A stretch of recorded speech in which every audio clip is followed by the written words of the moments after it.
നിങ്ങളേവരെയും കർത്താവ് യേശുക്രിസ്തു സമ്പൂർണ്ണ അനുഗ്രഹിക്കുമാറാകട്ടെ. ആമേൻ.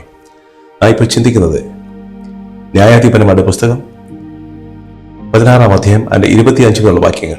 അക്കാലത്ത് നാസിർ വ്രതക്കാരനായ സാംസൺ ഫിലിസ്ത്യ സ്ത്രീയായ ദലീലയിലൂടെ പാപം ചെയ്തു. അവൻ ദൈവിക പ്രമാണങ്ങൾ മറന്നു. അങ്ങനെ ദൈവീയ ആത്മാവും ദൈവത്തിന്റെ ശക്തിയും അവിടുന്ന് എടുക്കപ്പെട്ടു. ദലീലയിലൂടെ അവൻ ശത്രുക്കളായ ഫിലിസ്ത്യരുടെ കൈകളിലേക്ക് ഏൽപ്പിക്കപ്പെട്ടു. അങ്ങനെ അവർ അവനെ ബന്ധിച്ച് തന്റെ ദേവനായ ഫിലിസ്ത്യരുടെ ദേവനായ യഹോവയുടെ ക്ഷേത്രത്തിലേക്ക് ബന്ധിച്ചു കൊണ്ടുവരികയും അഭ്യാസങ്ങൾ നടത്തുവാൻ അവനോട് ആജ്ഞാപിക്കുകയും ചെയ്തു. അഭ്യാസങ്ങൾ നടത്തുമ്പോൾ യഹോവയുടെ ക്ഷേത്രത്തിലുണ്ടായിരുന്ന ഫിലിസ്ത്യ പ്രഭുക്കന്മാരും ഫിലിസ്ത്യ ജനങ്ങളും അവനെ നോക്കി ചിരിച്ചു, അവനെ കളിയാക്കി. ഹല്ലേലൂയ.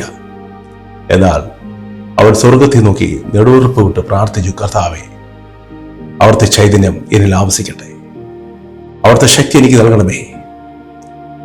കരുണയുള്ള കർത്താവ് അവന്റെ ശബ്ദം കേട്ടു, തന്റെ ആത്മാവിനെ അവന് നൽകി. അവൻ ശക്തി പ്രാപിച്ചു.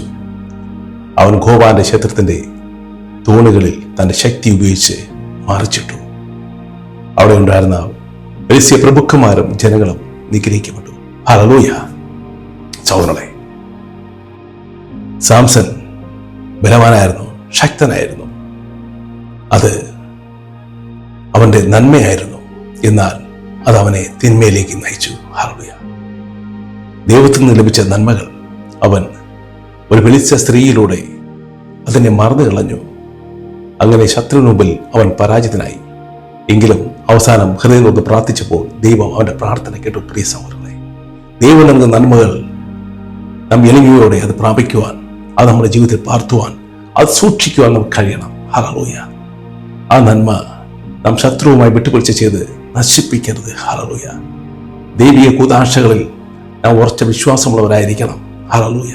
വീട്ടിൽ, നമ്മുടെ ബന്ധുക്കളിൽ, നമ്മുടെ കുട്ടികൾ ആരെങ്കിലും ഹല്ലേലൂയ ദൈവിക കുതാശകൾ നിസാരമാക്കി കാണുന്നുവെങ്കിൽ അവരെ പറഞ്ഞ് ബോധ്യപ്പെടുത്തി അതനുസരിക്കുവാൻ, അത് നിർബന്ധിക്കുവാൻ, അത് പാലിക്കുവാൻ നമുക്ക് കഴിയണം. ഹല്ലേലൂയ. അത് അവരെയും നമ്മയും നിരന്തരം നന്മയിലേക്കും വിശുദ്ധിയിലേക്കും നടത്തും. ഹല്ലേലൂയ. ആകയാൽ നമുക്ക് പ്രാർത്ഥിക്കാം, കർത്താവേ, അവിടുന്ന് ഞങ്ങൾക്കുന്ന ദാനങ്ങൾ സന്തോഷത്തോടും താഴ്മയോടും കൂടെ അനുഭവിക്കുവാൻ ഞങ്ങളെ സഹായിക്കണമേ. അഹങ്കാരവും ഞാനെന്ന ഭാവവും എന്നെ എടുത്തു കളയണമേ. അവിടുന്ന് ഞങ്ങൾക്ക് നൽകുന്ന ആ ദാനങ്ങൾ വിട്ടുപിടിച്ചിലൂടെ നശിപ്പിക്കാതെ നിരന്തരം എപ്പോഴും സൂക്ഷിക്കുവാൻ ഞങ്ങളെ സഹായിക്കണമേ. അത് ഞങ്ങളെ നിത്യജീവനിലേക്ക് നയിക്കുമാറാകട്ടെ.